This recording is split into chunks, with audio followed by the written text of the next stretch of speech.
18 years I waited, burning with rage. You are no father, just a coward rotting in your own filth.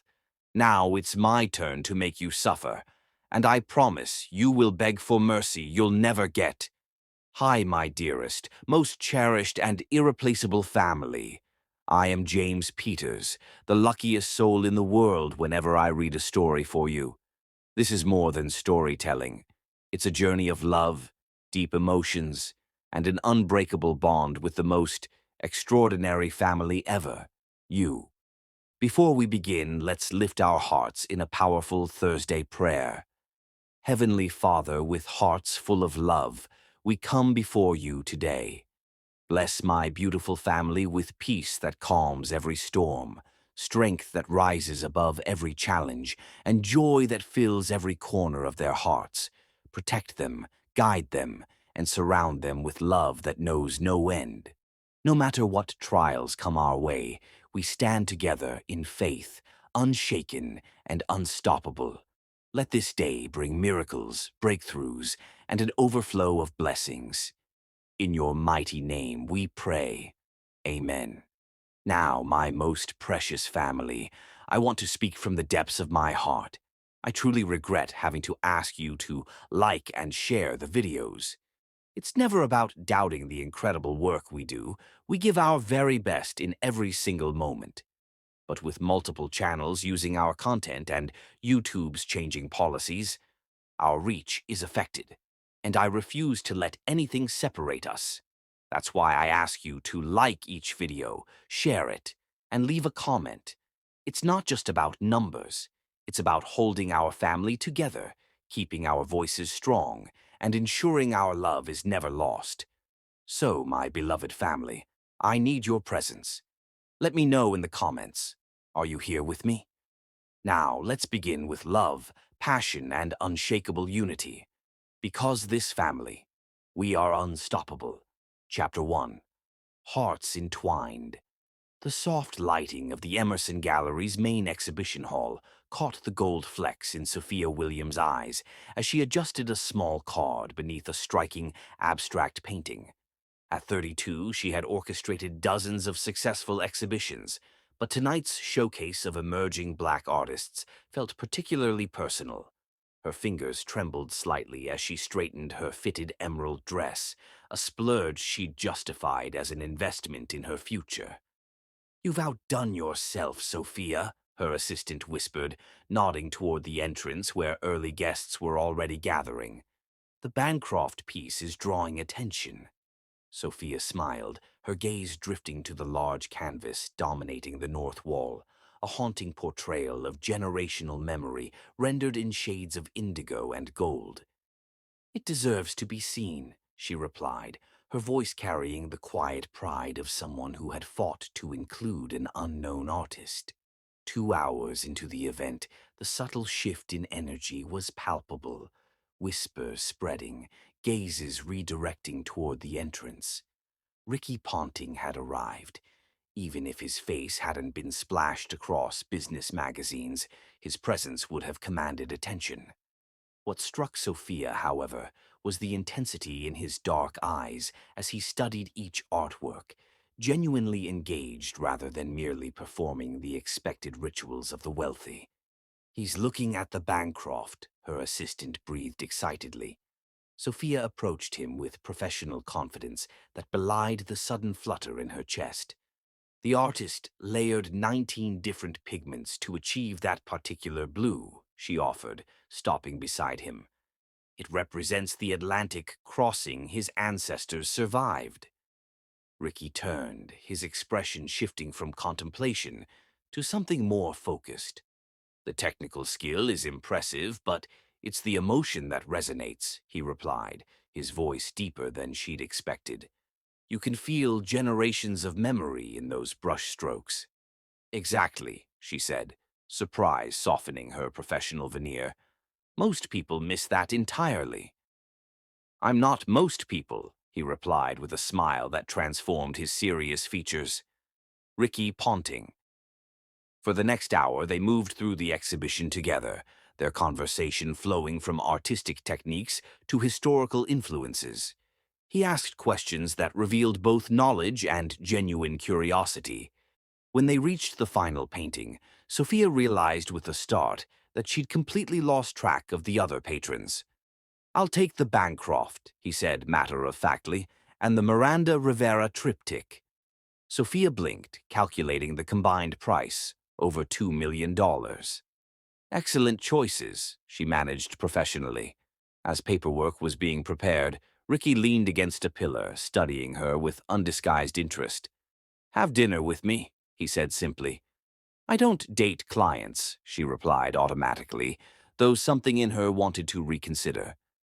"The transaction will be complete in approximately 12 minutes," he countered, checking his watch with playful gravity, "at which point I'll merely be an admirer of art and fascinating company." 3 nights later, Sophia sat across from Ricky at a corner table in a restaurant so exclusive it didn't have a sign. Candlelight caught the angles of his face as he described growing up as the son of immigrants who had built a transportation empire from a single delivery truck. "My father believed in building things that last," he said, twirling the stem of his wine glass. "He never understood my fascination with art, something so seemingly impractical." "Yet you've built a renowned collection," Sophia observed. "Art speaks truth in ways balance sheets never will," he replied, his gaze holding hers. "It reminds us we're more than our transactions."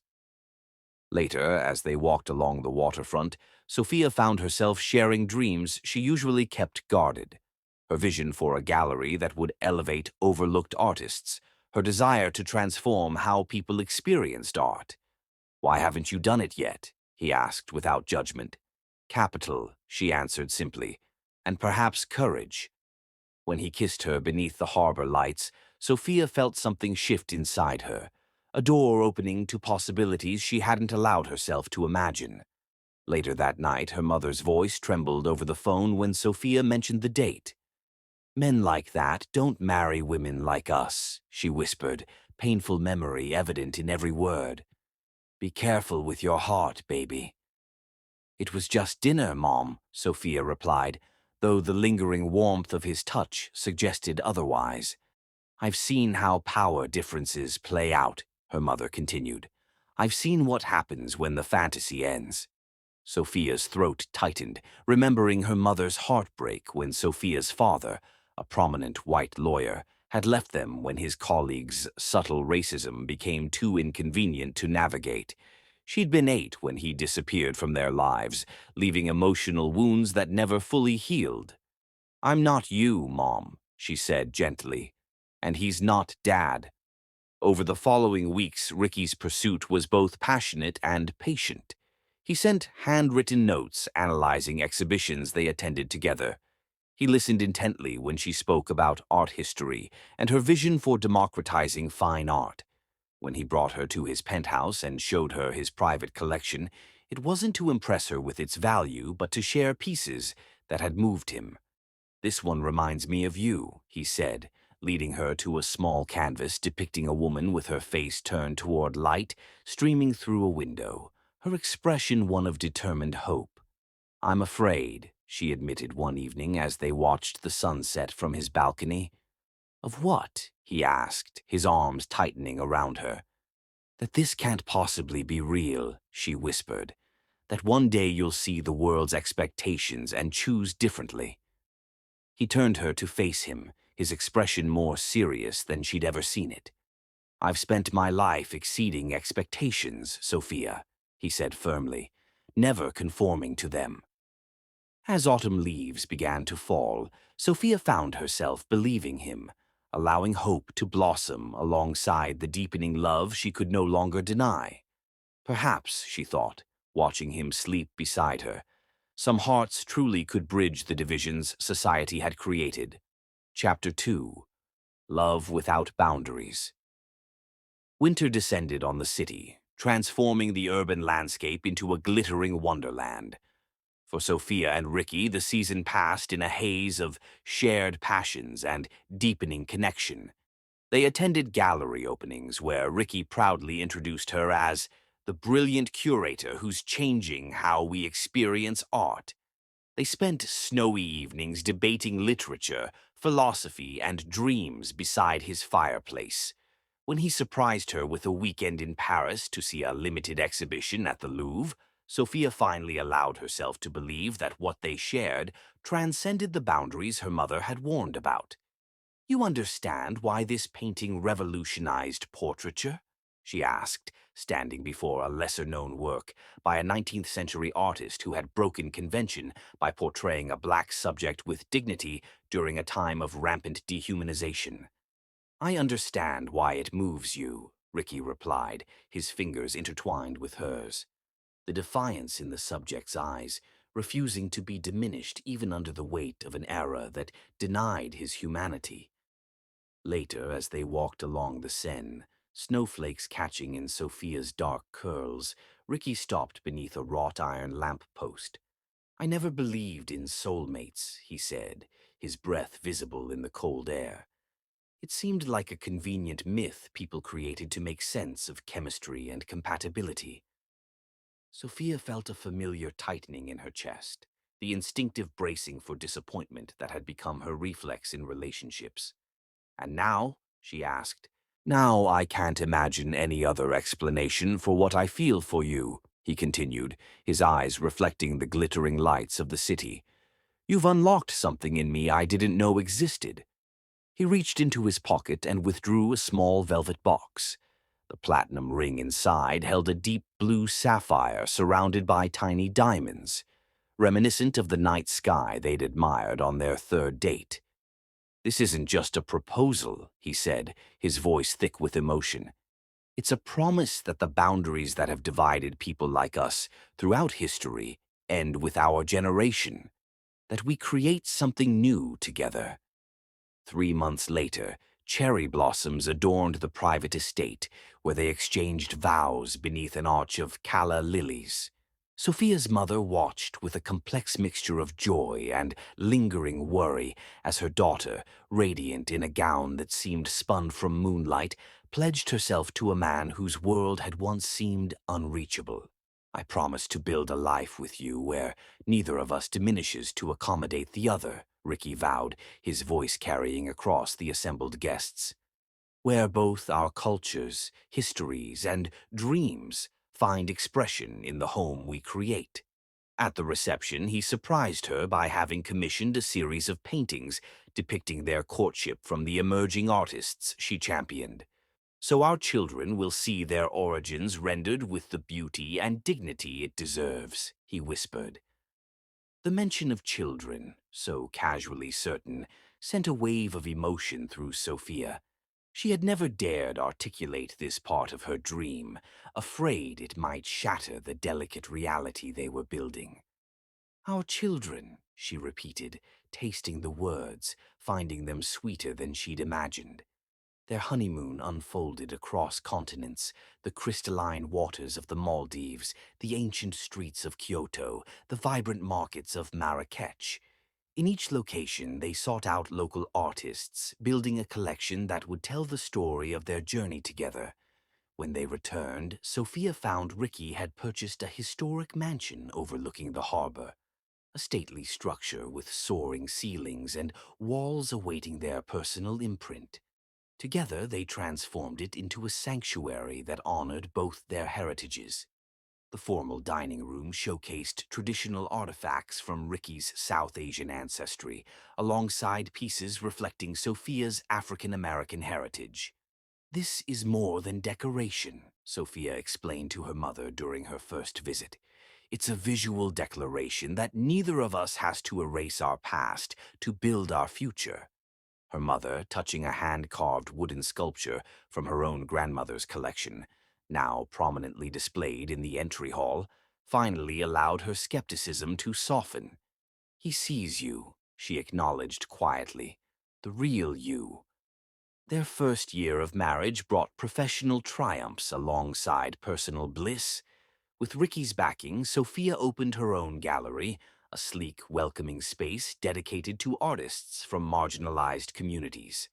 Critics praised her curatorial vision, and collectors competed for works she championed.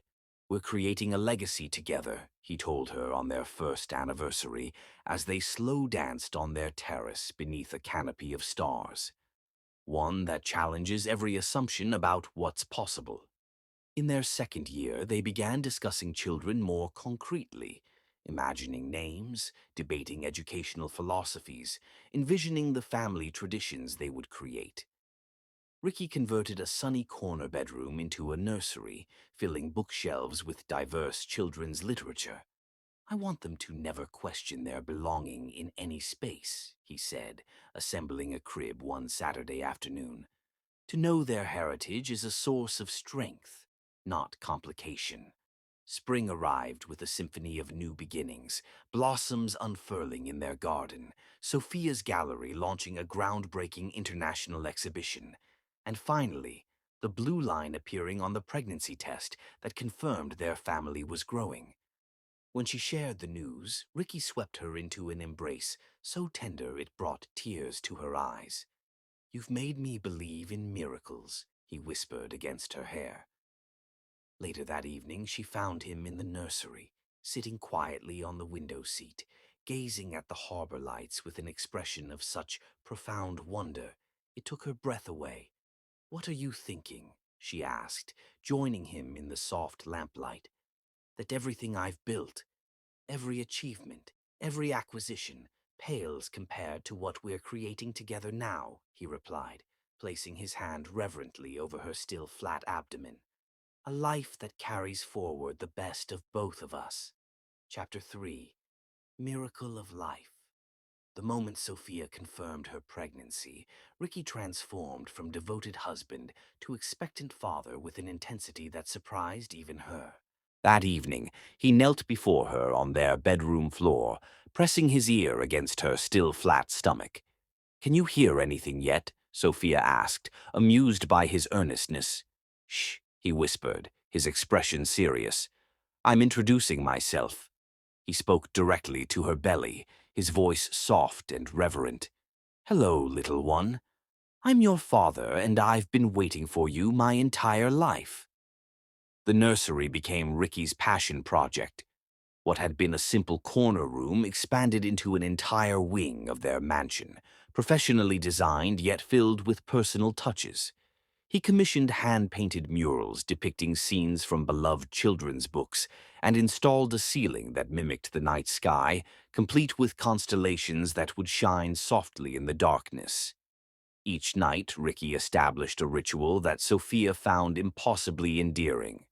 He would select a different book from the growing library he'd assembled and read aloud to her belly, his voice shifting into different characters with theatrical precision. "She needs to know my voice," he explained when Sophia teased him about reading complex novels to their unborn child. "And she needs to understand storytelling. It's how we make sense of the world."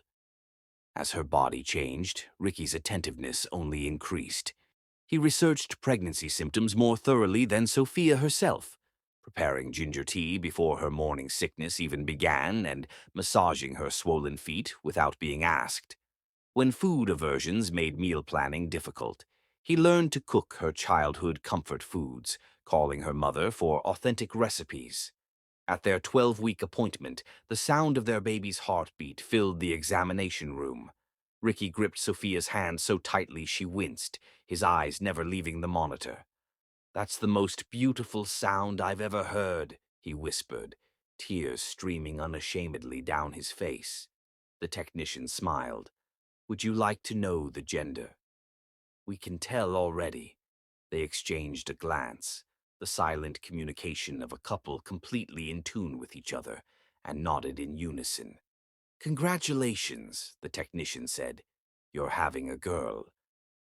That night, they lay in bed discussing names, possibilities flowing between them like a gentle current. "What about Melanie?" Ricky suggested, tracing patterns on Sophia's growing belly. "It means gentle caress in my grandmother's dialect." "Melanie," Sophia repeated, feeling the name settle perfectly. "Melanie Miracle Ponting.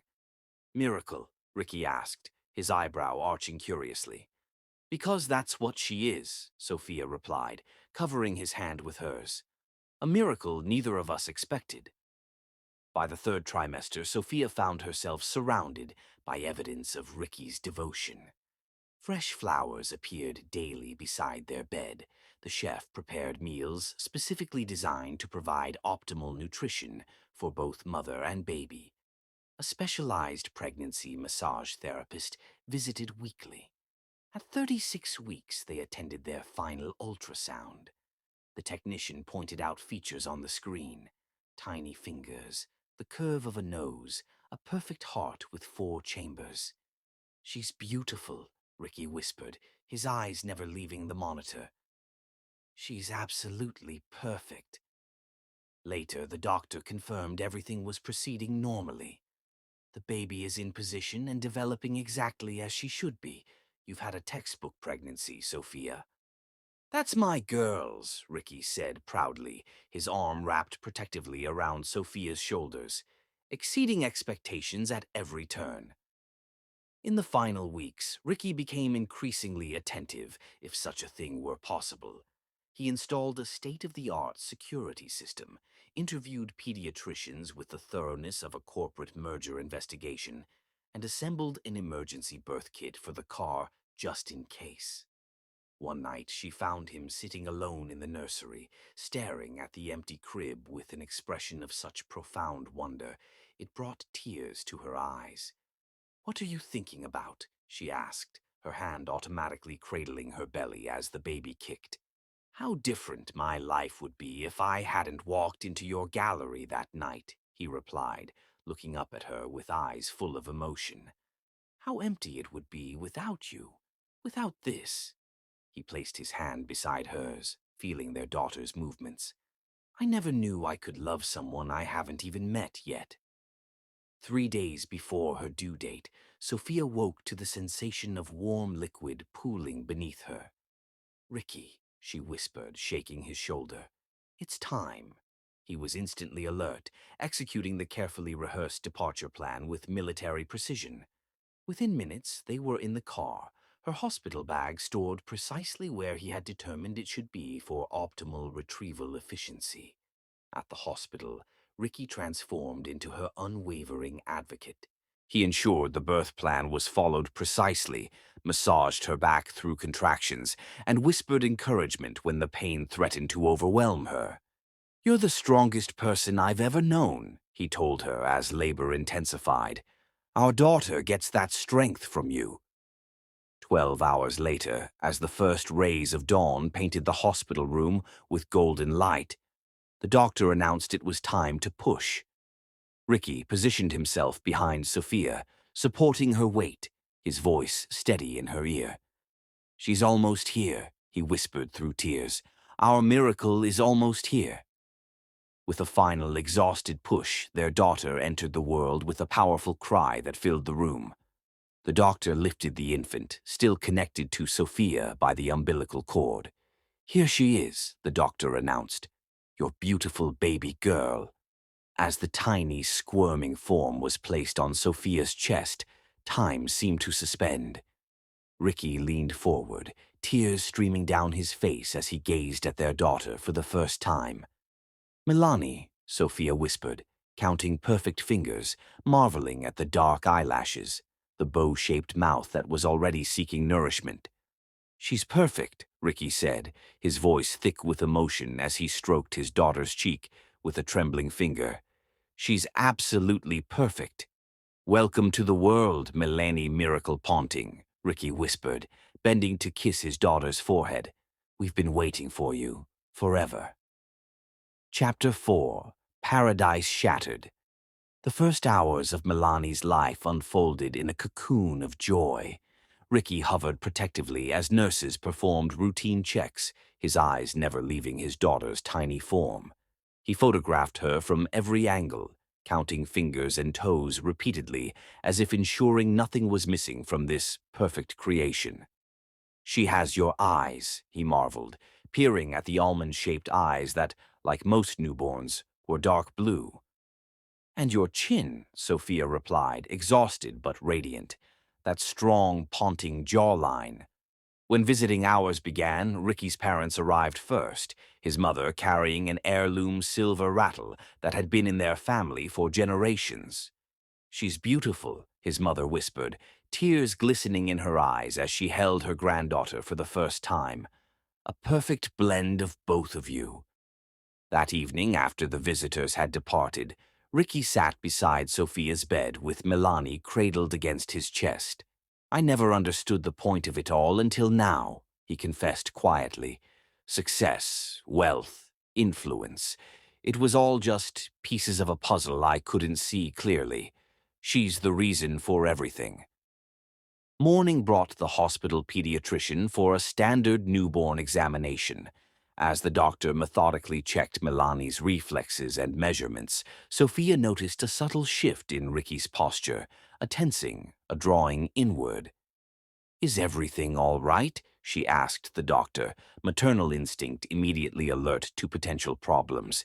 "She's perfectly healthy," the pediatrician assured them. "All development markers are exactly where they should be." But when Sophia turned to share her relief with Ricky, the expression on his face stopped her breath. He was staring at their daughter with something like confusion, his brow furrowed in concentration. "Ricky?" she questioned softly. "Her skin," he said, his voice oddly flat. "It's darker than I expected." Sophia blinked, looking down at their daughter. Milani's newborn complexion had indeed deepened overnight, transitioning from the reddish hue common to all newborns toward a warm brown that fell between Sophia's rich mahogany and Ricky's olive tones. "Newborn skin often changes in the first few days," the pediatrician offered matter-of-factly. "Melanin production increases after birth, especially in biracial infants." Ricky nodded mechanically, but something had changed in his eyes, a coldness Sophia had never seen before. When the doctor left, an uncomfortable silence settled between them. Sophia cradled Milani closer, a protective instinct surging through her veins. "You know this is normal, right?" she said carefully. "My mother said I was much lighter when I was born, too. Genetics aren't straightforward, especially with mixed backgrounds." "Of course," Ricky responded, but his voice lacked its usual warmth. He checked his watch. "I need to make some calls. The Tokyo market is opening." Throughout the day, Ricky made brief appearances, each time studying Milani with an increasingly clinical gaze. He stopped taking photographs. He declined when nurses offered to show him how to bathe her.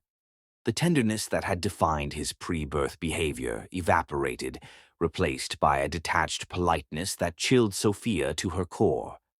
That evening, as Sophia prepared to feed Milani, Ricky sat in the corner of the hospital room, his attention fixed on his phone. "Would you like to hold her?" Sophia offered, extending an olive branch across the strange chasm that had suddenly opened between them. "Later," he replied without looking up. "I'm handling an urgent situation with our Singapore office." After Milani fell asleep, she gathered her courage. "What's happening, Ricky? Since this morning, you've been different." His eyes met hers, and what she saw there made her blood run cold, suspicion, calculation, and something worse, rejection. "I think we both know what's happening," he said, his voice devoid of emotion. "No," Sophia replied, fear clutching at her throat. "I don't know what you're implying." "She doesn't look like me," he stated flatly. "Not at all." Sophia gasped, the accusation hitting her like a physical blow. "She's a day old. Babies change constantly, and she's biracial. Melanin expression is complex. You know this." "What I know," he said, standing abruptly, "is what I see with my own eyes." "Your parents saw the resemblance immediately," Sophia countered, desperation creeping into her voice. "Your mother specifically mentioned how she has your features." "My mother was being polite," he replied coldly. "She called me afterward, concerned." Tears spilled down Sophia's cheeks as the beautiful reality they had constructed together began crumbling around her. "Ricky, please. This is our daughter. Our miracle. You've loved her from the moment you knew she existed." "I loved the idea of her," he corrected, his voice hardening. "The idea of a child who shared my blood, my legacy. This," he gestured toward the sleeping infant, "this is something else entirely." "How can you say that?" Sophia whispered, cradling Milani protectively against her chest. "How can you look at our daughter and not see yourself in her?" "Because she's not mine," he stated with finality. "And I think you've known that all along." "There has never been anyone else," she managed through tears. "Never. You are her father. I swear on everything I hold sacred." Ricky's expression remained unchanged, carved from stone. "I'll have my medical team arrange for DNA testing," he said, as if discussing a business transaction. "We'll know for certain in a few days." "We don't need tests," Sophia cried, her voice rising enough to make Milani stir. "Look at her, Ricky. Really look at her. She has your chin, your ears, the same tiny crease between her eyebrows when she concentrates." But he had already turned away, collecting his jacket with efficient movements. "I'll have a nurse bring the paperwork. In the meantime, my attorneys will be in touch regarding temporary arrangements." 3 days later, Sophia was discharged from the luxury medical suite Ricky had arranged. He hadn't visited once. Her calls went directly to voicemail. His assistant answered his phone with rehearsed apologies about his unavailability. Sophia's mother came to drive them home, her expression grim as she helped situate Milani in the car seat. "Where are we going?" she asked. "To the house?" Sophia nodded, though uncertainty gnawed at her. "It's our home. Where else would we go?" The answer came when they arrived at the mansion's gates. The security guard, who had greeted Sophia warmly for years, avoided her gaze as he explained that her access had been temporarily suspended. "On whose authority?" Sophia demanded, Milani fussing in her car seat. "Mr. Ponting's direct instruction, ma'am," the guard replied uncomfortably. "As of yesterday." As they drove away, Sophia looked back at the home she had shared with Ricky, the sanctuary they had created together, filled with dreams and plans and love. Now it loomed behind them like a fortress, its gates closed against the very miracle they had once celebrated creating. The DNA results arrived the next day via courier. Sophia didn't need to open the envelope to know what they would confirm. Ricky was unquestionably Milani's biological father.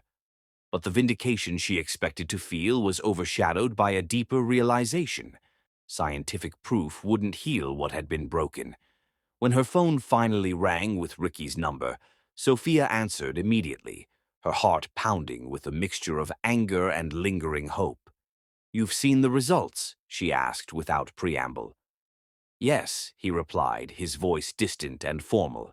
"My attorneys will contact you regarding appropriate support arrangements." "Support arrangements," Sophia repeated incredulously. "Ricky, the test proves what I've been saying all along. Milani is your daughter, our daughter." "Biologically, yes," he conceded coldly. "But this situation has revealed fundamental issues of trust that cannot be repaired." As he continued speaking of settlements and custody arrangements, Sophia felt something final shatter within her. Not just her heart, but her faith in the world they had tried to create together. A world where love transcended boundaries, where promises meant something eternal. "You promised," she interrupted, her voice breaking. "You stood before everyone we love and promised this was forever." "I made those promises to someone I thought I knew," he replied without emotion.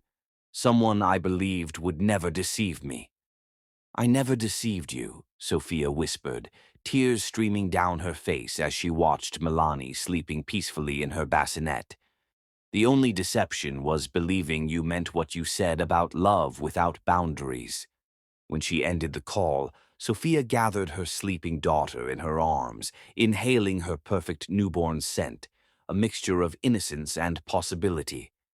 "I promise you," she whispered against Milani's soft hair, "one day we'll return to claim what's rightfully ours, and he'll see exactly what he threw away." Chapter 5. The Cruel Separation. The divorce proceedings moved with brutal efficiency.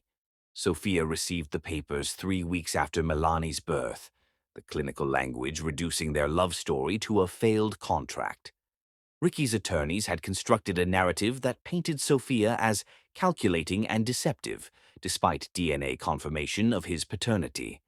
"This settlement offer is quite generous," her lawyer explained, sliding documents across the table in his downtown office.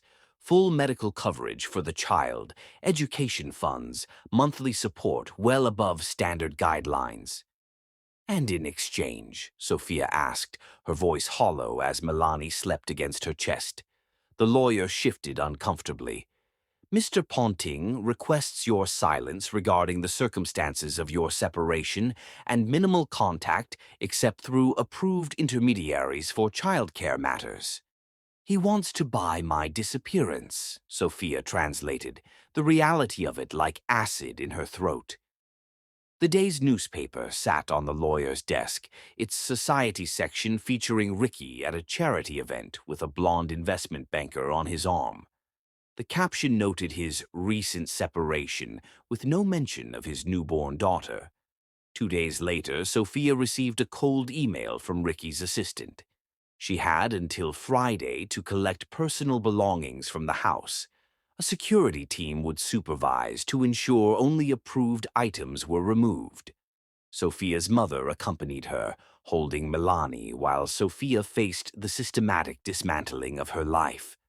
The security personnel followed with clipboards, checking items against a pre-approved list. The art collection she had curated, gone. The antique rocking chair from her grandmother, deemed uncertain provenance and withheld pending verification of ownership. In the nursery, the shelves had been stripped bare of the children's books Ricky had so carefully collected. The custom murals were already being painted over by contractors who avoided eye contact as she passed. "Your personal clothing and jewelry are in these boxes," the head of security stated. "Mr. Ponting has arranged for shipping to your current address." As they prepared to leave, Ricky unexpectedly appeared in the foyer. He wore a crisp suit and a remote expression, looking through Sophia rather than at her. "I thought we agreed this would be handled through intermediaries," he said coldly, his gaze never drifting to the bundle in Sophia's mother's arms. "I had no choice. Your team refused to release family heirlooms that have nothing to do with you," Sophia replied, fighting to keep her voice steady.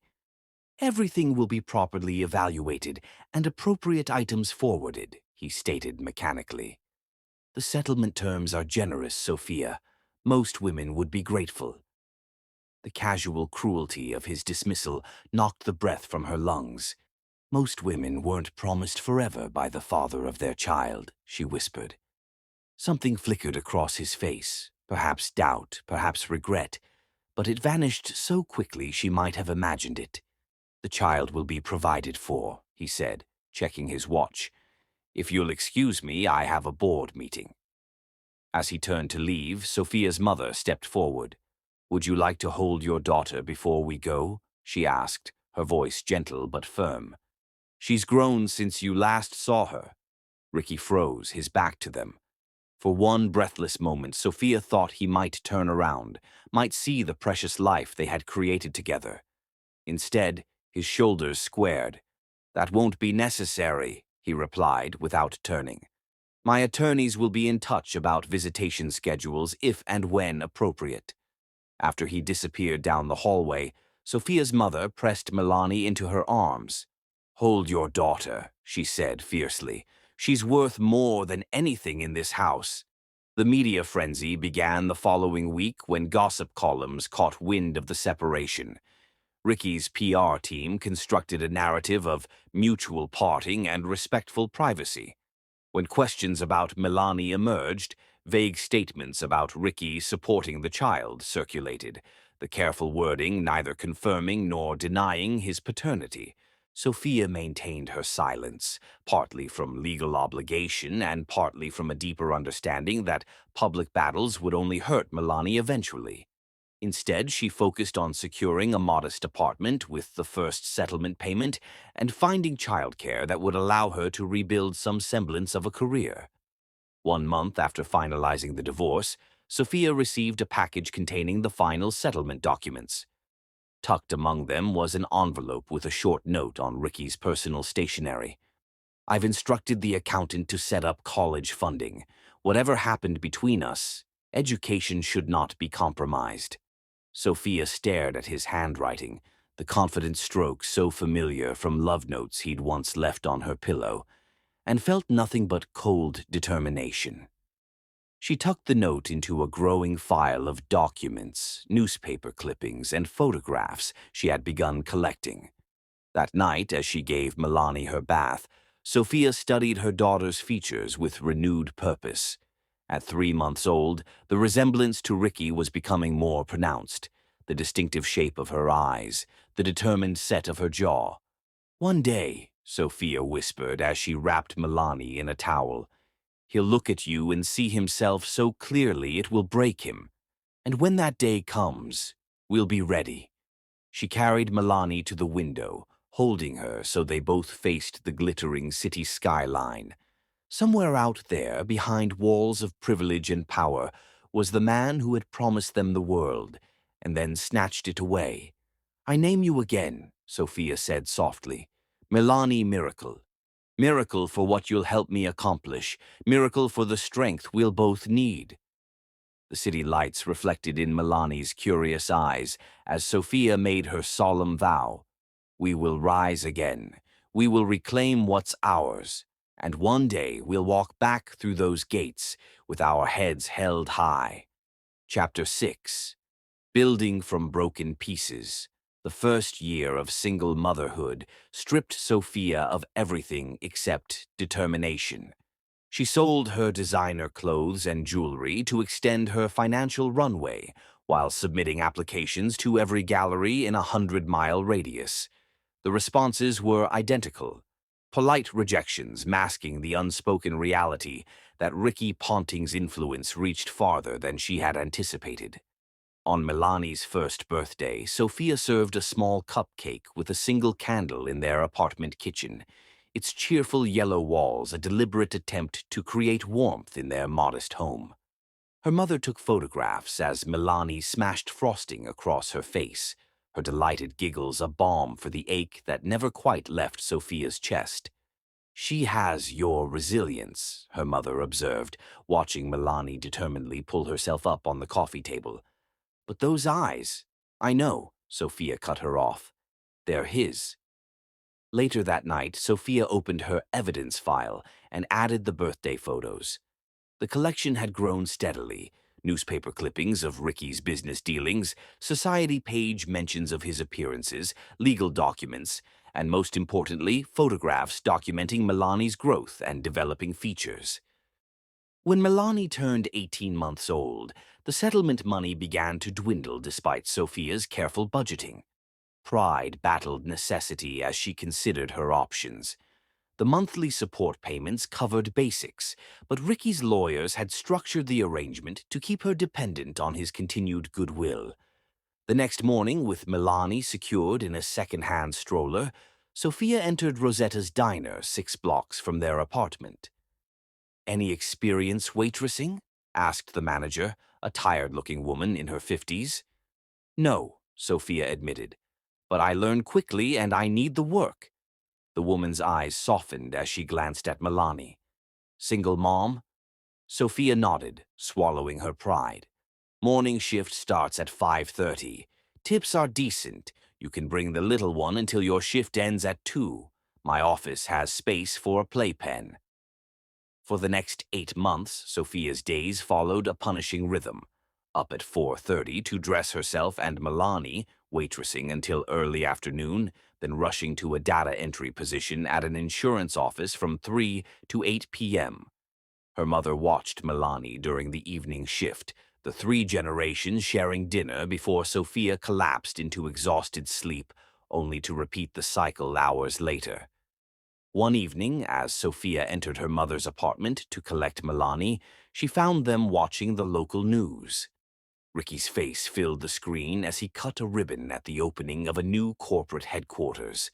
Ponting Enterprises announces expansion into sustainable technology sectors, the reporter announced, with CEO Ricky Ponting pledging $50 million toward climate innovation.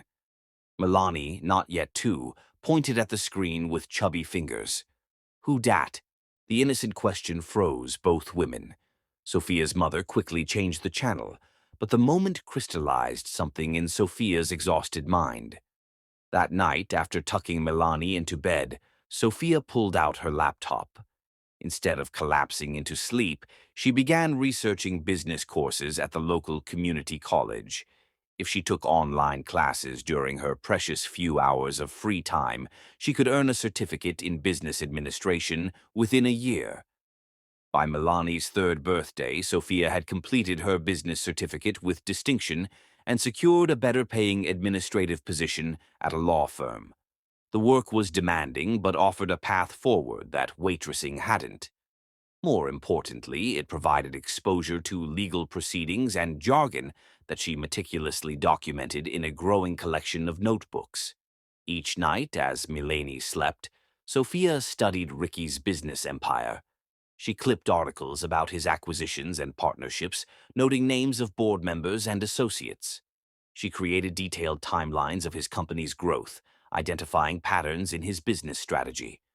What had begun as documentation of his abandonment evolved into a comprehensive analysis of his world, knowledge she sensed would someday prove valuable. As Milani grew from toddler to preschooler, her intelligence became increasingly apparent. She spoke in complex sentences before her peers, memorized books after a single reading, and showed an uncanny ability to understand concepts beyond her years. She's gifted, her preschool teacher confirmed during a parent conference. Have you considered the enrichment program at Westlake Academy? Sophia looked down at the brochure, her stomach sinking at the tuition figures. I'm not sure that's within our reach right now. That evening, she made a difficult call to the number she had been provided for child support matters.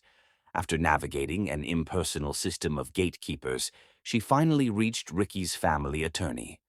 Ms. Williams, the woman acknowledged coolly. How can I assist you? Milani has been identified as gifted, Sophia stated, focusing on facts rather than emotion. There's a program that would benefit her development, but the cost exceeds our current arrangement. 2 days later, Sophia received notification that Milani's educational supplement had been increased. No personal message accompanied it, just a legal adjustment to their agreement. Yet it confirmed what Sophia had suspected. While Ricky might have rejected their family, he remained sensitive to matters of legacy and potential. On the morning of Milani's 5th birthday, Sophia took out the photo album she had carefully maintained. Each page documented monthly growth, achievements, and striking moments of resemblance to both parents. I want to tell you a story, she said, sitting beside her daughter on their small sofa. A true story about a princess who lives in 2 worlds. Milani leaned against her mother, intelligent eyes focused on the photographs. Is the princess me? Yes, sweet girl. You are the princess of this story, Sophia confirmed, turning pages that showed Milani's progression from infant to determined little girl.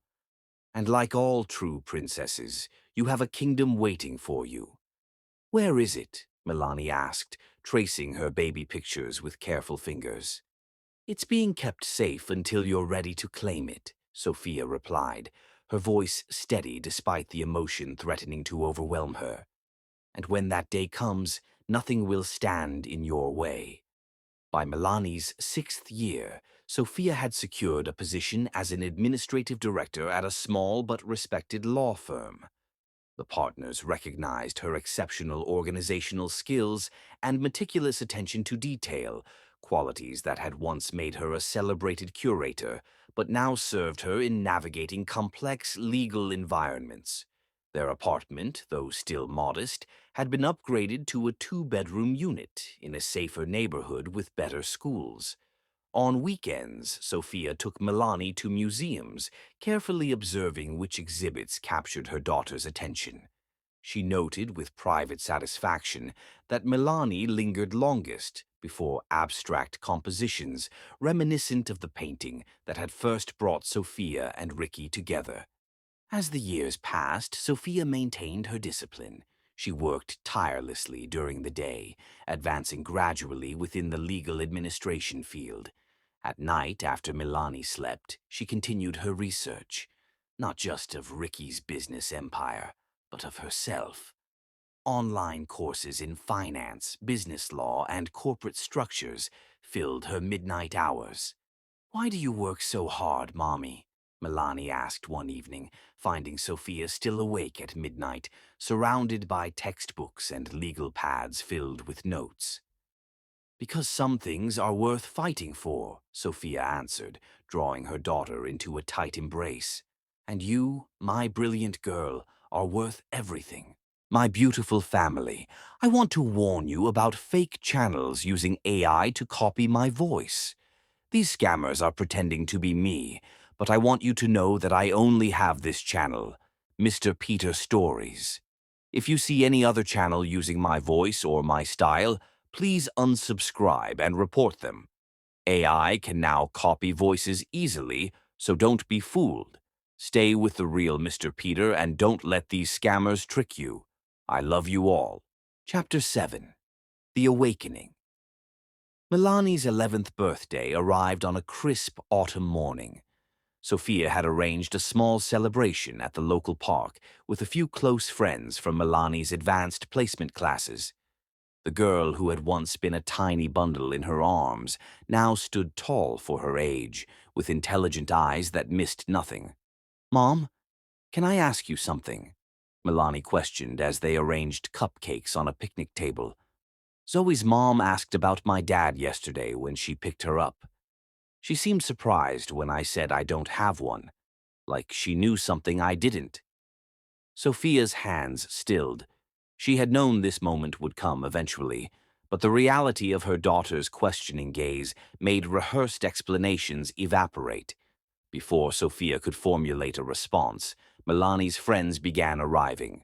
The conversation was temporarily set aside, but Sophia recognized the determined glint in her daughter's eye, a look inherited directly from Ricky that signaled a puzzle to be solved rather than abandoned. 3 days later, as Milani unpacked her school bag at the kitchen table, she spoke without preamble. "Taylor said something weird today. She said her mom told her that my dad is some big-shot businessman who didn't want me." Sophia nearly dropped the glass she was holding. "What?" "I told her she was stupid and making things up," Milani continued, her voice steady though her hands betrayed her agitation. "But then Jake said he heard the same thing from his parents, that my dad is rich and famous, but didn't want a black daughter." The cruelty of children repeating adult gossip without understanding its impact hit Sophia like a physical blow. She crossed the kitchen and knelt beside Milani's chair, taking her daughter's trembling hands. "Those kids are repeating things they don't understand," she said firmly. "And their parents had no right to discuss our family." "So it's true?" Milani whispered, her eyes suddenly swimming with tears. "I do have a father who didn't want me." Sophia had envisioned this conversation happening years later, when Milani was better equipped to process the complexity of adult failures. But looking into her daughter's eyes, Ricky's eyes filled with hurt and confusion, she knew the moment for truth had arrived. "Let's finish your homework," she said gently. "Then we need to have a talk that's been coming for a long time." Later that evening, Sophia retrieved a box from her bedroom closet and placed it on the coffee table between them. "This contains the story of your beginning," she said quietly. "The full truth, which I've kept until I thought you were ready." She opened the box and removed a photo album. This one began with a photograph of Sophia, standing beside an abstract painting in an elegant gallery, Ricky's arm around her waist as they both smiled for the camera. "His name is Ricky Ponting," Sophia began, her voice steady despite the emotions churning beneath. "He owns Ponting Enterprises. We met when I was a curator at the Emerson Gallery 11 years ago." Milani's eyes widened as she stared at the photograph. "I've seen him on the news. He's... he's really my father?" Sophia nodded, turning pages that documented their relationship, holiday celebrations, their wedding day, the mansion they had shared, and finally photographs of Sophia pregnant, Ricky's hand resting tenderly on her belly. "We were married for 2 years before you were born," Sophia continued. "He wanted you very much. He read to you every night before you were born. He helped design your nursery and chose your name." "Milani," the girl whispered. "He named me?" "We named you together," Sophia corrected gently. "Milani means gentle caress in his grandmother's dialect. Miracle was my addition." "What happened?" Milani asked, her voice small. "Why did he leave us?" Sophia took a deep breath. "When you were born, your skin was lighter, like many newborns. But by your second day, your beautiful brown color had developed more fully. He convinced himself you couldn't be his biological child because of your skin tone." "But that's stupid," Milani said, her scientific mind immediately identifying the flaw. "Mixed-race babies can have different skin tones. We learned about genetics in science last year." "Yes," Sophia agreed, a sad smile touching her lips. "It was scientifically unfounded. He demanded a DNA test which proved without question that you are his daughter. But by then, something had broken in him. He chose to walk away rather than admit he had been wrong." Milani sat in stunned silence, her fingers tracing the photographs of the father she had never known. "He left because I was too dark," she finally whispered, the words containing a universe of hurt. "No," Sophia said firmly, taking her daughter's face between her hands. "He left because he was too weak, too ruled by what others might think, too insecure in his own heart to recognize the miracle we created." Tears spilled down Milani's cheeks as she studied the photographs, showing the unmistakable resemblance between herself and Ricky. The same shaped eyes, the same determined jaw, the same widow's peak hairline. "Does he know about me now? What I look like? That I'm in advanced classes?" Sophia hesitated.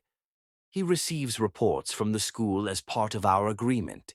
He provides financially for your education and health care, but he has chosen not to be involved personally." "Has he ever tried to see me?" Milani asked, the question breaking Sophia's heart with its naked hope. "No, sweetheart," she answered honestly. "He's made his choice again and again with each passing year." Something shifted in Milani's expression then, grief hardening into something more complex, more resolute. She wiped her tears with deliberate motions, her spine straightening as she continued to study the photographs. "I have his eyes," she observed clinically. "And his chin." "Yes," Sophia confirmed. "You have many of his features. And his analytical mind, his focus when solving problems."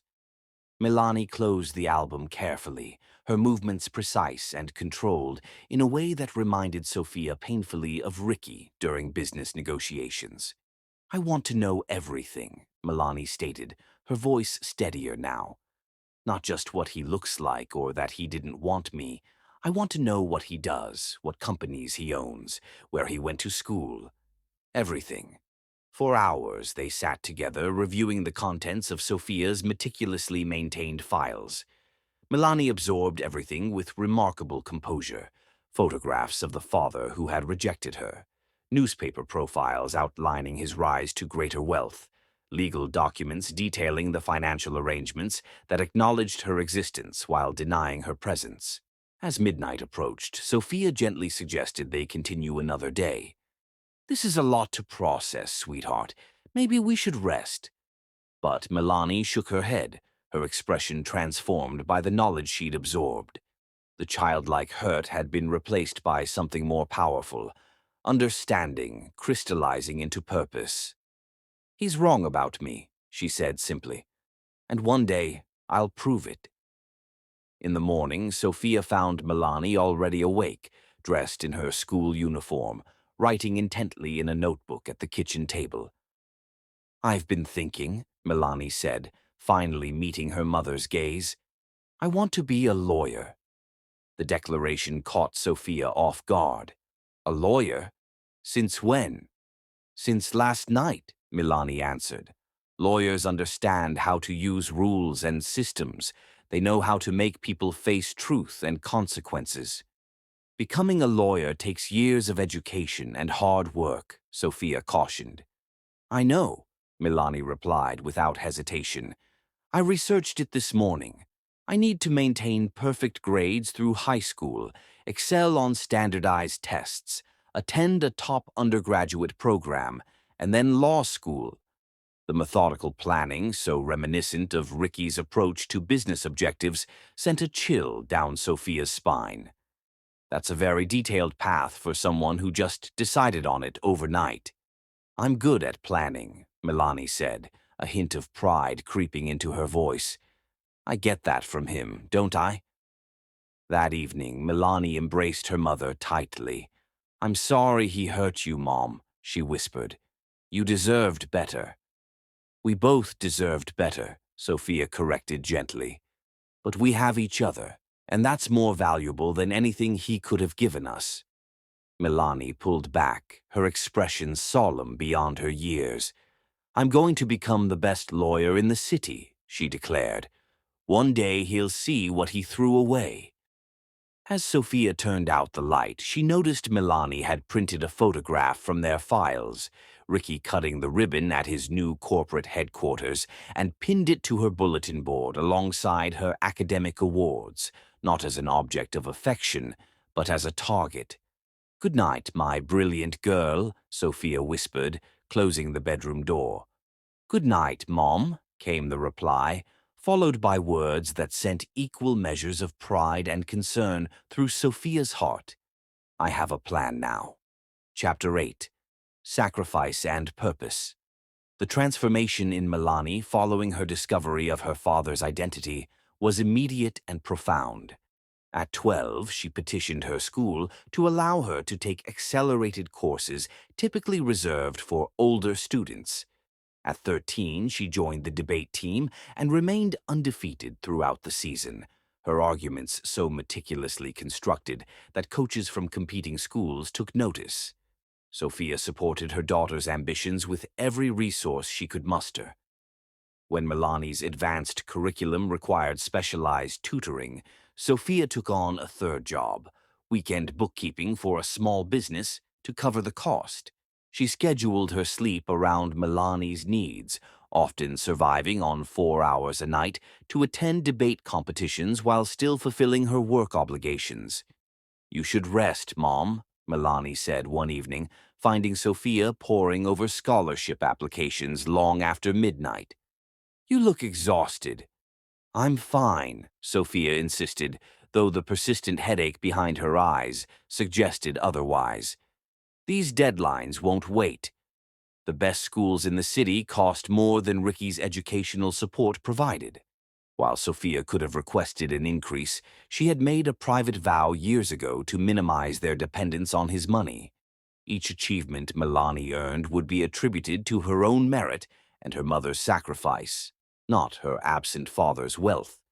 When a persistent cough developed in the winter of Milani's 13th year, Sophia dismissed it as a seasonal cold. Hospital co-pays and prescription costs would strain their carefully balanced budget, and she reasoned that rest and over-the-counter remedies would suffice. "You should see a doctor," Milani insisted, cataloging her mother's symptoms with growing concern. "You've been coughing for 3 weeks." "It's nothing serious," Sophia assured her, swallowing another cough drop to suppress the rattling in her chest. By the time Sophia finally conceded to a medical visit, the simple cold had developed into pneumonia.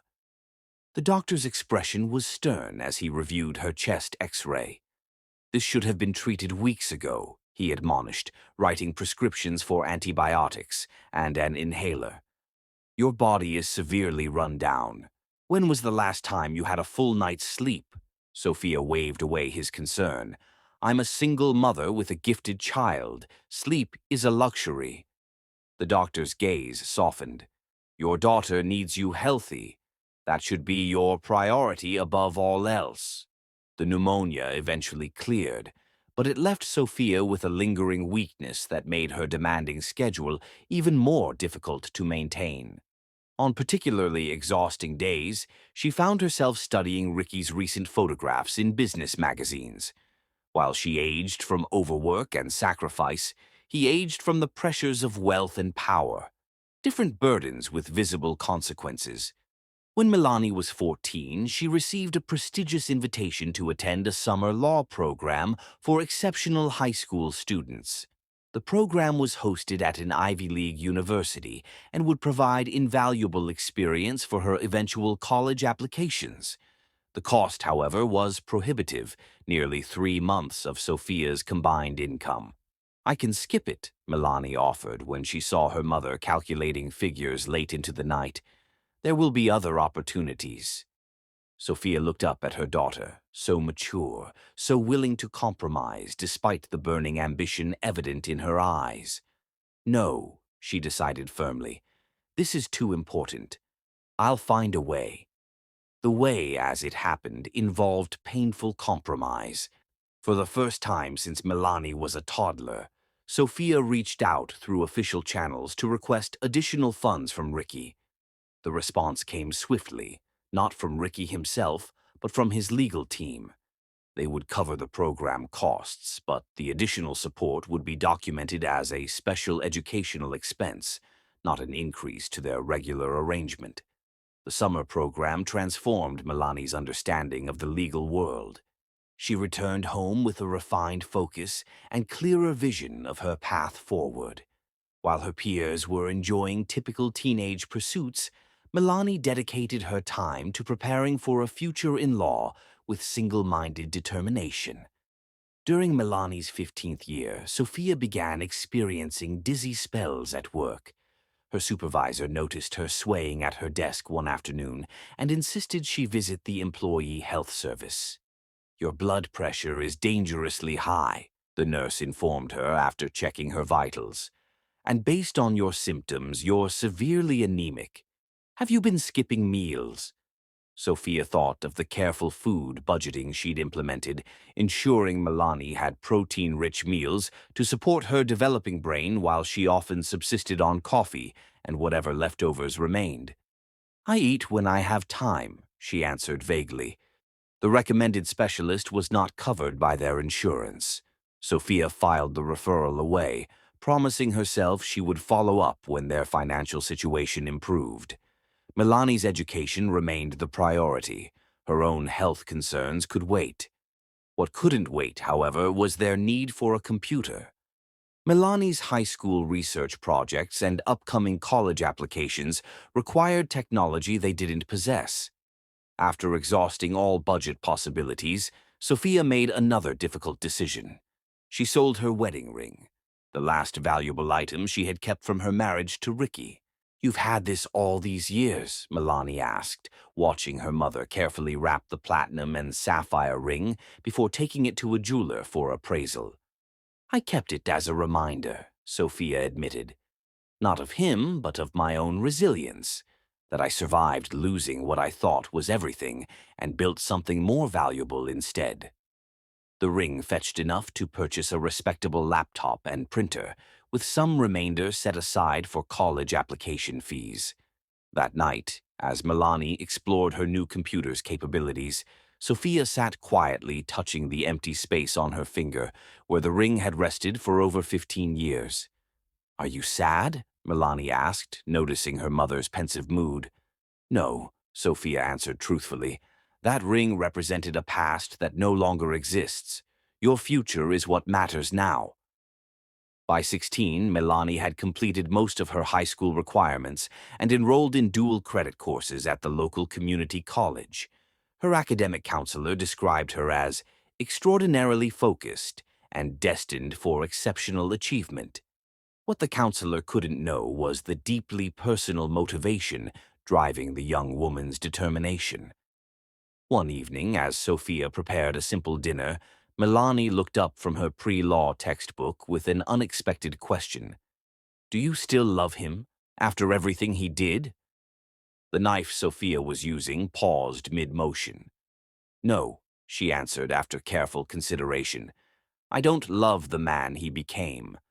I mourn who I thought he was, the man who promised to build a family with me across boundaries. But that man never truly existed." Milani nodded, absorbing this information with her characteristic thoughtfulness. "I don't hate him," she said finally. "I thought I would after learning everything, but I mostly feel determined, like his rejection is fuel for something bigger." Sophia set down her knife and crossed to her daughter, placing a gentle hand on her shoulder. "Just make sure that the life you're building is truly yours, not just a response to his absence." "It's mine," Milani assured her with quiet confidence. "But it's also ours. Everything we've worked for together." That year, Milani's academic excellence earned her a prestigious recognition that included a feature in the city newspaper. The article highlighted her exceptional achievements despite challenging circumstances and included a photograph of the poised young woman whose resemblance to a certain prominent businessman went unremarked, but would be unmistakable to anyone familiar with both parties. Sophia carefully clipped the article and added it to their growing file, wondering if Ricky would see it, if he would recognize the daughter whose existence he had chosen to ignore. If he did, no acknowledgement came. The monthly support deposits continued with mechanical precision, the only evidence that he maintained even the most distant awareness of his child's existence. Chapter 9. The Rising Phoenix. At 18, Milani stood on the university quad, the early autumn sunlight gilding her features as she gazed up at the imposing law building that would become her second home. Her acceptance to the prestigious pre-law program had come with a full scholarship, recognition of her exceptional academic record and leadership potential. "I still can't believe it," she whispered to Sophia, who stood beside her with undisguised pride and barely concealed exhaustion. Years of working multiple jobs had etched permanent lines around Sophia's eyes and silvered strands through her once uniformly dark hair. "I always knew you would get here," Sophia replied, squeezing her daughter's hand. "From the moment you decided this was your path." Milani's undergraduate years passed in a blur of academic excellence. Where other students struggled to find direction, she moved with laser-focused purpose through her coursework. Professors noted her exceptional analytical skills and unwavering determination, qualities that set her apart even among the university's elite student body. By her junior year, Milani had secured a coveted internship with the city's most prestigious law firm, coincidentally, one that occasionally represented Ponting enterprises in corporate matters. Though she never directly encountered her father during her time there, she absorbed valuable insights into the legal frameworks protecting his business interests. Throughout these years, Sophia's health continued its gradual decline. The pneumonia from years earlier had weakened her lungs, and chronic stress had compromised her immune system. She downplayed her symptoms during their weekly video calls, not wanting to distract Milani from her studies. When Milani graduated summa cum laude at 21, Sophia sat in the audience battling a fever she had hidden from her daughter. Her hands trembled slightly as she applauded, but her face shone with unmistakable pride as Milani crossed the stage. "We did it, Mom," Milani whispered later as they embraced. "First step completed." Law school acceptance letters arrived shortly after graduation. Harvard, Yale, Stanford, Columbia. Milani ultimately chose the one closest to home, wanting to remain near Sophia despite her mother's insistence that she should select the most prestigious option regardless of location. "Your health matters more than an extra line on my resume," Milani stated firmly, her decision made. Besides, their corporate law program is exceptional. Sophia didn't argue further. The truth, which neither explicitly acknowledged, was that her health had deteriorated to the point where proximity had become a practical consideration rather than merely an emotional one. In her first year of law school, Milani distinguished herself by winning the prestigious mock trial competition, her arguments so compelling that a sitting judge recruited her for a summer clerkship. By the second year, she had secured a position on Law Review and published a groundbreaking article on corporate liability that caught attention beyond academic circles. "Your daughter is quite remarkable," the dean told Sophia at a parent reception. "We're expecting great things from her." "She's always been extraordinary," Sophia replied, her voice carrying a depth of knowing the dean couldn't possibly understand. On a crisp spring morning in her final year of law school, Milani received the call she had been working toward for over a decade. An offer from Harrington and Schmidt, the most aggressive corporate litigation firm in the city, and not coincidentally, the firm most frequently positioned against Ponting Enterprises in legal matters. That evening, as Sophia prepared a celebration dinner in her small apartment, a coughing spell overtook her with such violence that she collapsed against the kitchen counter, gasping for breath. Milani found her there an hour later, pale and disoriented. "That's it," she declared, already dialing for an ambulance. "No more pretending you're fine." The diagnosis came with clinical efficiency: chronic obstructive pulmonary disease, exacerbated by years of untreated respiratory infections and chronic stress. "With proper treatment and significant lifestyle changes, we can manage the symptoms," the doctor explained, his expression grave but kind. "But you should have come to us years ago." As Sophia lay in the hospital bed, Milani sat beside her, holding her hand with fierce protectiveness. "You've sacrificed enough," she said, her voice steady despite the tears shimmering in her eyes. "From now on, I take care of you." 2 months later, Milani graduated at the top of her law school class. Sophia, still recovering but determined to witness this milestone, watched with tear-filled eyes as her daughter accepted her degree with the poised confidence of someone who knew exactly where she was headed. As they left the ceremony, Sophia's gaze caught on a familiar figure in the crowd, Ricky, standing at a distance, partially obscured by a column. Their eyes met briefly across the space, his expression unreadable before he turned and disappeared into the throng of families celebrating their graduates. "Did you see him?" Sophia asked Milani, unsure whether to mention the momentary apparition. "Yes," Milani replied calmly, surprising her mother. "He's been watching from a distance since my undergraduate graduation, always leaving before we can approach." "You never said anything." "There was nothing to say," Milani answered with a shrug. "He's not ready to face me yet." "But he will be, soon enough." Chapter 10. Strategic Moves. 3 years into her career at Harrington and Schmidt, Milani had established herself as the firm's rising star. Partners began to request her specifically for their most challenging cases, impressed by her uncanny ability to identify vulnerabilities in opposing corporate structures. "It's not just her legal mind, though, that's exceptional," remarked senior partner Eleanor Harrington during a performance review. "It's her strategic thinking. She sees 3 moves ahead, like a chess master." What her colleagues couldn't know was that Milani had spent most of her life studying one particular corporate empire, understanding its architecture more intimately than perhaps anyone outside its inner circle, including, potentially, its founder himself. At 29, Milani's professional success had brought financial security that allowed her to move Sophia into a comfortable condo with proper medical care.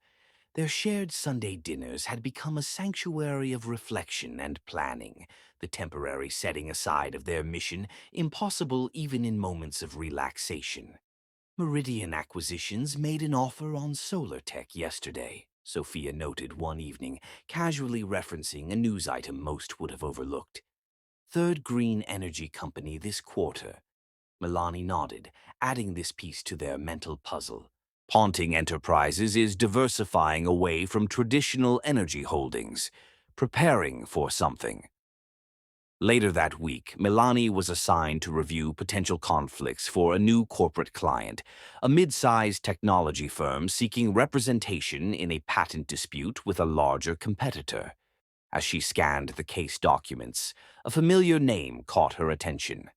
The larger competitor was a subsidiary of Ponting Enterprises, 3 corporate layers removed from the parent company, but connected nonetheless. I should recuse myself, she thought briefly before a different instinct prevailed. This wasn't the direct confrontation she had been preparing for, but it offered something valuable, a legitimate glimpse into her father's corporate operations without revealing her personal connection. I'll take the case, she informed her supervising partner, maintaining her professional demeanor while her mind calculated possibilities. The patent issues are fascinating. For the next 6 months, Milani immersed herself in the technical intricacies of the patent dispute. She built a methodical case that targeted not just the specific infringement, but exposed a pattern of similar behaviors across multiple Ponting subsidiaries, a strategic approach that threatened to unravel a much larger corporate practice. 2 weeks before trial, Milani received an unexpected call from Eleanor Harrington. The opposition has requested settlement talks, the senior partner informed her. They're sending their general counsel personally, unusual for a case this size. Milani's pulse quickened. Who's representing them? Anthony Chen, general counsel for Ponting Enterprises. After years of careful positioning, the first direct connection had materialized. Not yet Ricky himself, but his most trusted legal advisor, a man who had been with the company since before Milani was born, who had likely helped structure the very agreement that had defined her childhood support. When Anthony Chen entered the conference room with his legal team, his eyes passed over Milani without special notice, just another associate at the opposing firm's table.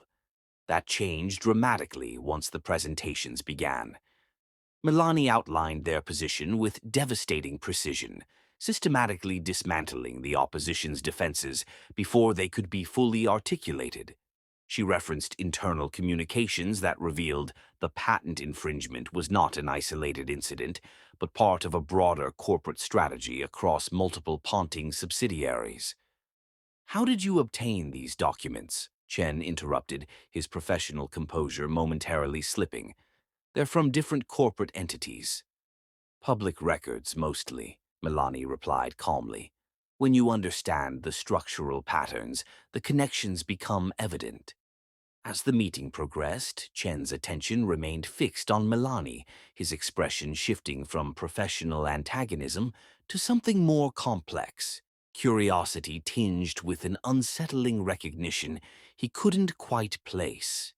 By the meeting's conclusion, what had been proposed as a modest settlement discussion had transformed into the opposition offering 3 times the original demand, plus implementation of compliance protocols across all related subsidiaries. You've made your point quite effectively, Ms. Williams, Chen acknowledged as the teams prepared to depart. Your research methods are unusually thorough. I find that patterns reveal themselves when you have the patience to look for them, Mr. Chen, Milani replied, meeting his gaze directly, particularly when those patterns have been maintained over decades. Something in her phrasing, or perhaps in her steady gaze, caused Chen to study her more carefully, the first flicker of real recognition passing across his features. Have we met before, Ms. Williams? Not formally, Milani answered, her voice revealing nothing beyond professional courtesy. Though I imagine our paths might cross again in the future. 2 weeks later, Milani received an unexpected call from Eleanor Harrington. Something unusual has happened, the senior partner began. Anthony Chen has specifically requested you for a different matter, a complex regulatory issue involving several Ponting Energy subsidiaries. Did he say why? Milani asked, though she already suspected the answer. Only that your analytical approach to the patent case demonstrated exactly the perspective they're seeking. Harrington paused. It's unusual, Milani. Opposing counsel doesn't typically request specific attorneys who just defeated them. The real reason became evident during her first strategy meeting at Ponting Enterprises headquarters. As she was escorted through the executive floor to the conference room, Milani noticed subtle changes in the staff's behavior. Curious glances, whispered comments behind hands. Someone had made connections, had perhaps placed her photograph alongside Ricky's, and noted the unmistakable resemblance. Anthony Chen was waiting in the conference room with several other executives. "Ms. Williams," he greeted her, his tone deliberately neutral. "Thank you for agreeing to consult on this matter." The meeting proceeded with professional formality, but Milani could sense the undercurrent of tension.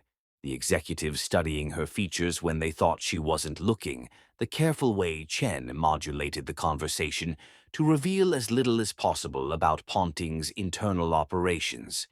As the meeting concluded, Chen walked her to the elevator. "You have a remarkable ability to understand our corporate structure," he observed as they waited, "almost as if you've studied it specifically." "I find certain companies particularly interesting from a legal perspective," Milani replied with deliberate ambiguity, "especially those with complex organizational hierarchies designed to obscure ultimate accountability." Chen's expression remained carefully neutral, but his eyes reflected calculation.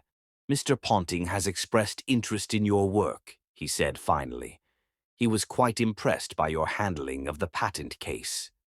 "How flattering," Milani responded, maintaining her professional demeanor while her heart accelerated.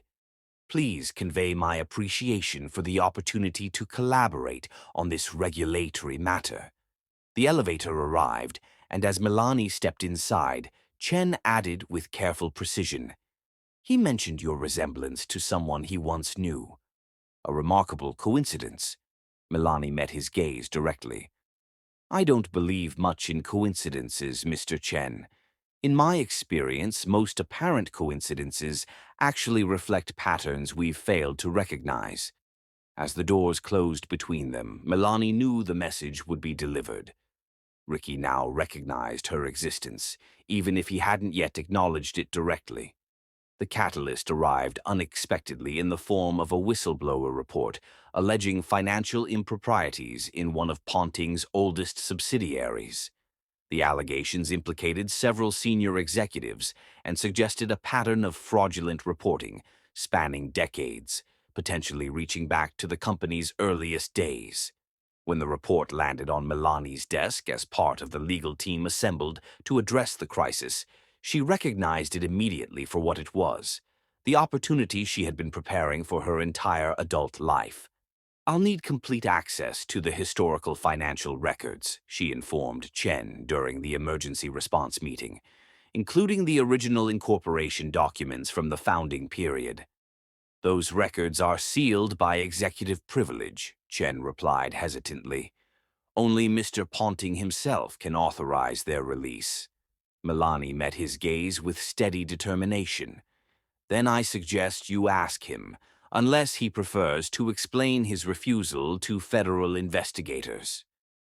Later that day, authorization arrived, not from Chen or another intermediary, but from Ricky himself. A simple signed directive granting Milani full access to the corporate archives, his signature an echo of the one she had studied on her childhood support documents. Among the dusty files and forgotten corporate histories, she methodically uncovered evidence of the systemic fraud the whistleblower had alleged, and more. The pattern of financial manipulation stretched back to the company's earliest days, creating a foundation of deception upon which Ricky had built his empire. "I found it," she told Sophia that evening, her voice steady despite the magnitude of her discovery. "Everything we need." Sophia, now dependent on home oxygen and increasingly frail, reached for her daughter's hand. "What will you do?" "Exactly what I've been preparing to do since I was 11 years old," Milani replied with calm certainty. "Force him to see the truth. All of it." Chapter 11. The Confrontation. The Ponting Enterprises Emergency Board meeting was called with unprecedented urgency. Executive assistants whispered about the tension emanating from the CEO's office, where Ricky had remained behind closed doors since receiving Milani's preliminary report on the financial irregularities.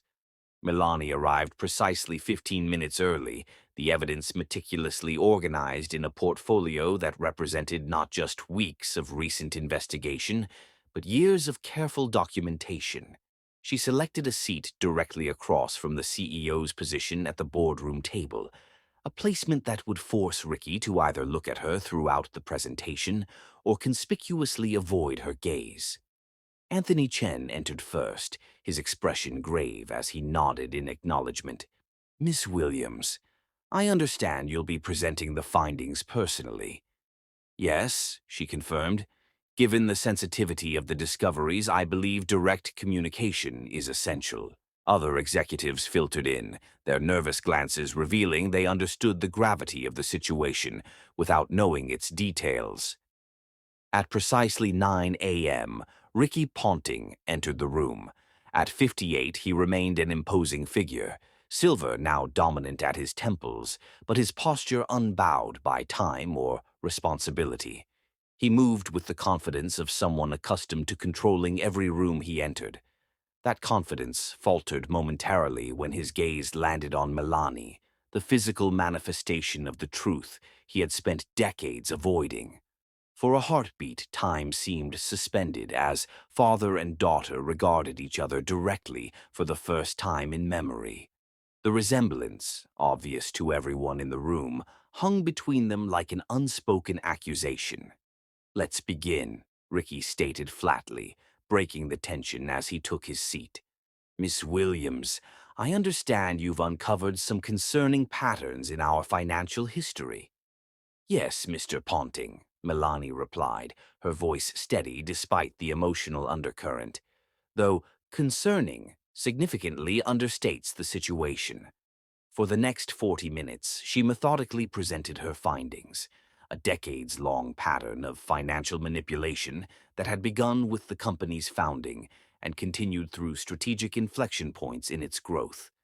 Her presentation was clinical, precise, and devastating in its thoroughness.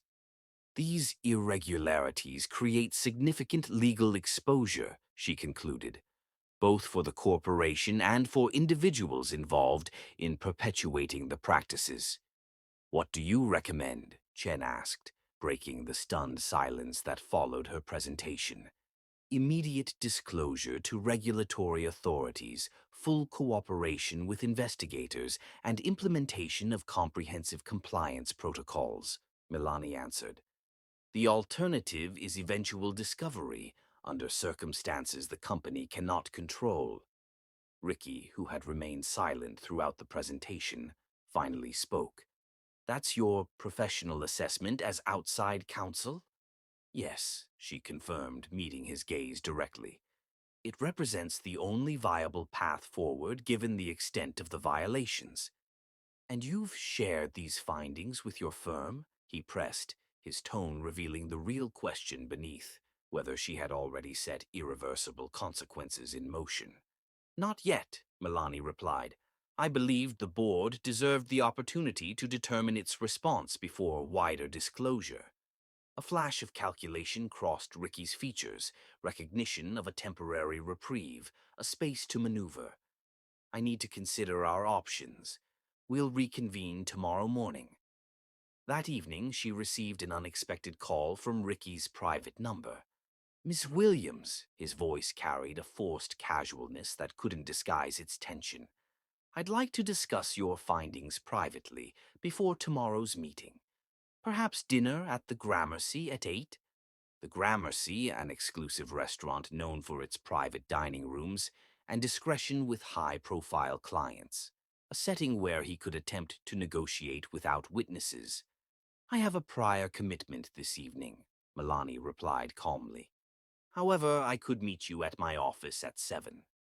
Her counterproposal was deliberate, rejecting his attempt to control the setting while proposing a location where she held the advantage. The momentary silence on the line suggested he recognized the power dynamic at play. "Your office at 7, then," he conceded. When Ricky arrived at Harrington and Schmidt precisely at 7, Milani was waiting in the conference room she had reserved, a space deliberately selected for its glass walls that ensured their meeting would have the appearance of transparency, while privacy glass technology allowed for actual confidentiality. "Thank you for accommodating the meeting," Ricky began, taking the seat across from her. Up close, the lines of strain around his eyes were more pronounced. "I wanted to discuss potential resolutions that might serve all parties' interests." "I'm listening," Milani replied, her posture reflecting the poised confidence that had become her professional signature. "Your investigation was impressively thorough," he acknowledged, a reluctant respect evident in his tone. "Few attorneys could have connected those particular dots." "I have a unique perspective on pattern recognition," she answered, the deliberate ambiguity hanging between them. Ricky studied her for a moment, calculation evident in his gaze. "I'm prepared to authorize a comprehensive compliance overhaul and voluntary disclosure of the more recent irregularities," he offered, "with appropriate compensation for your firm's discretion regarding the historical patterns."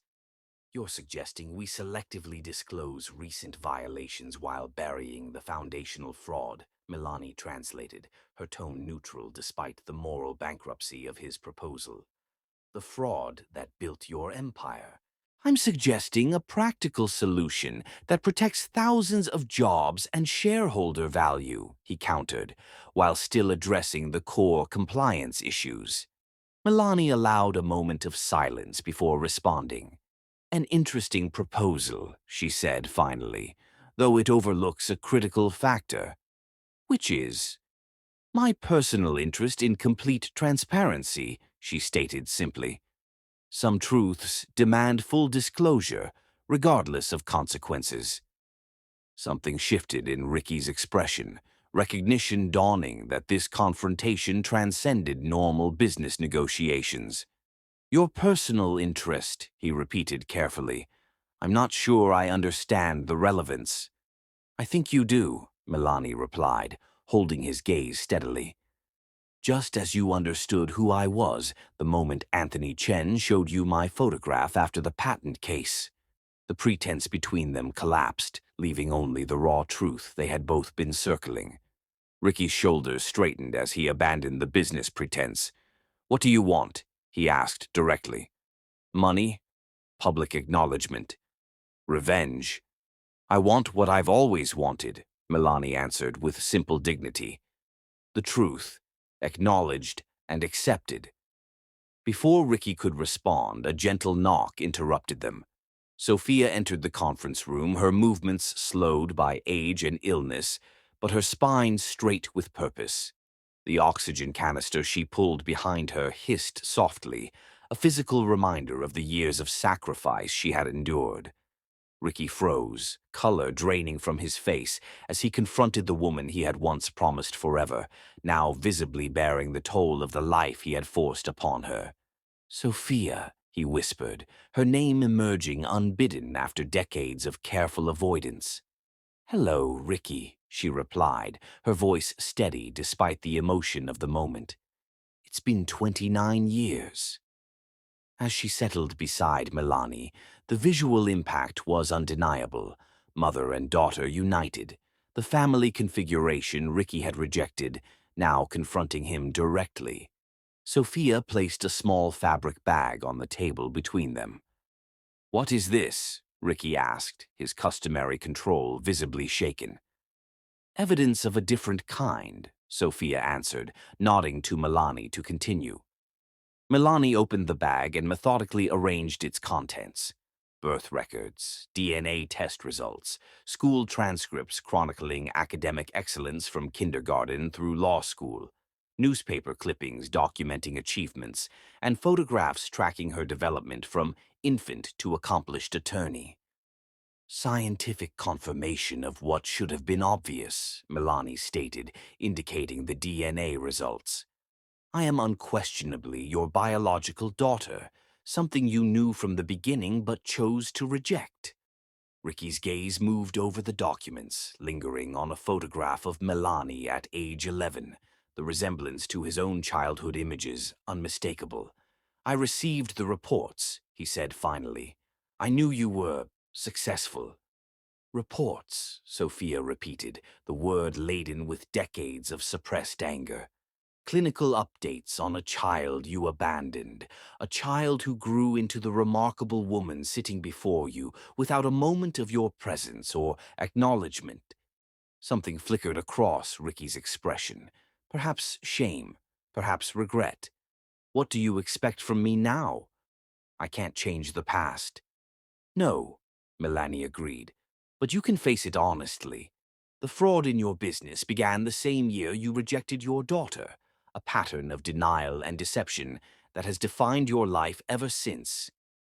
The parallel struck visibly, Ricky's careful composure cracking further. You orchestrated this, he realized, looking between them. The whistleblower investigation, it was a pretext to force this confrontation.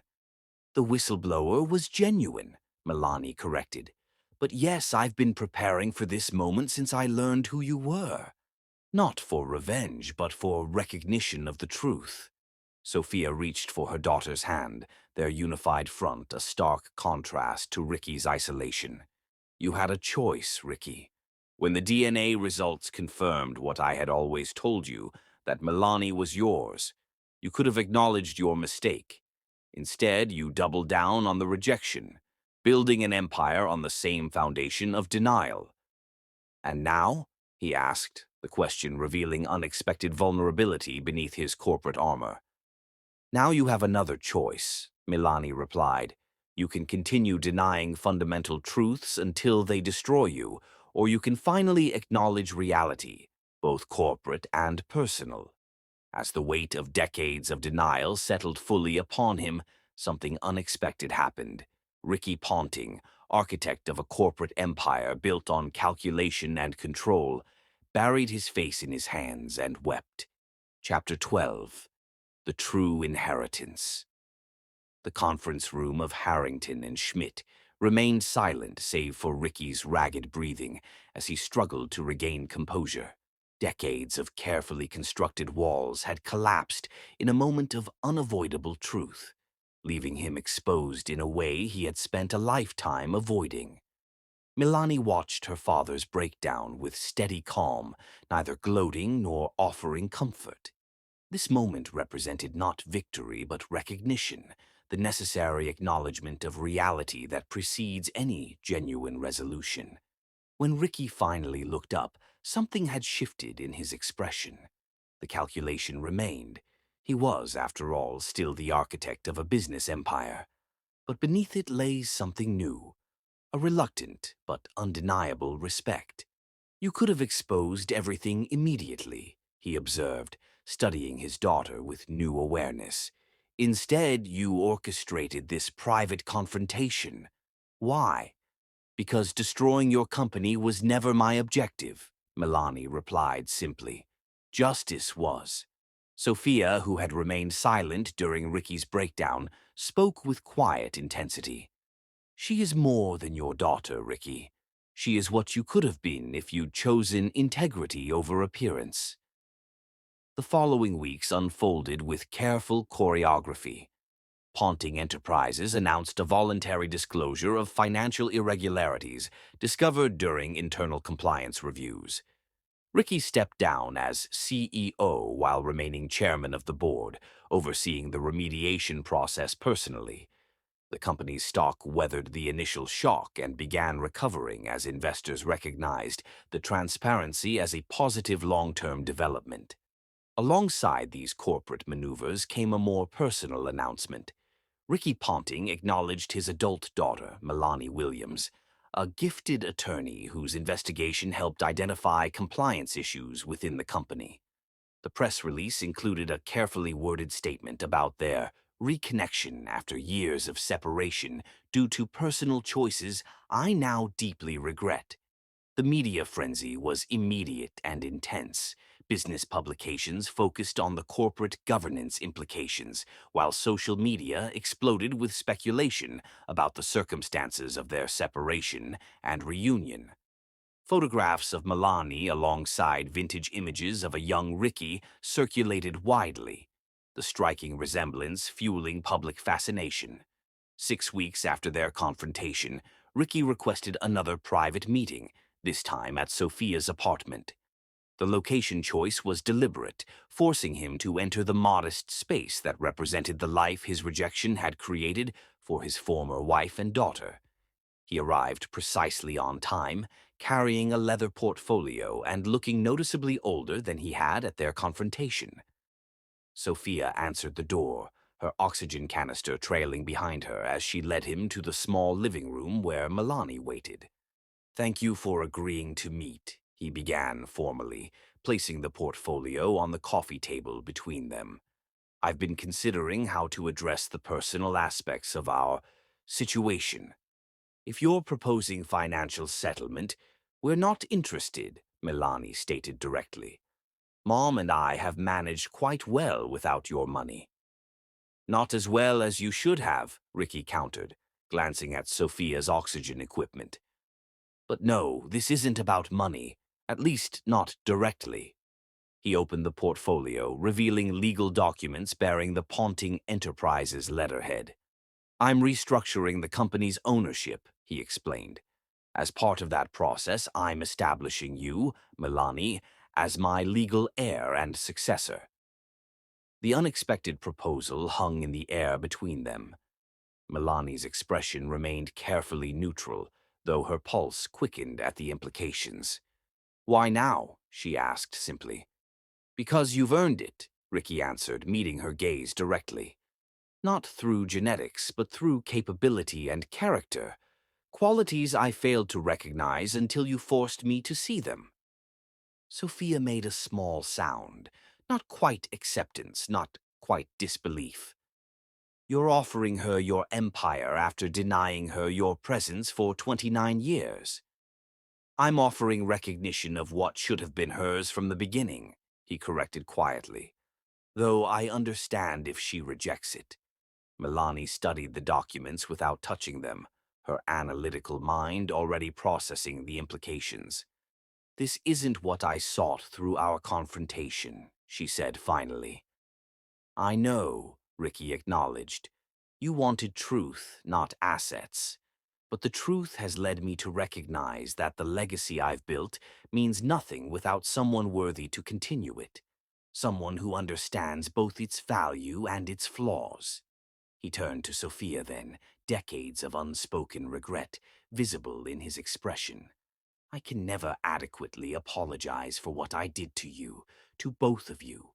The years I wasted, the hardship I caused through my weakness and pride."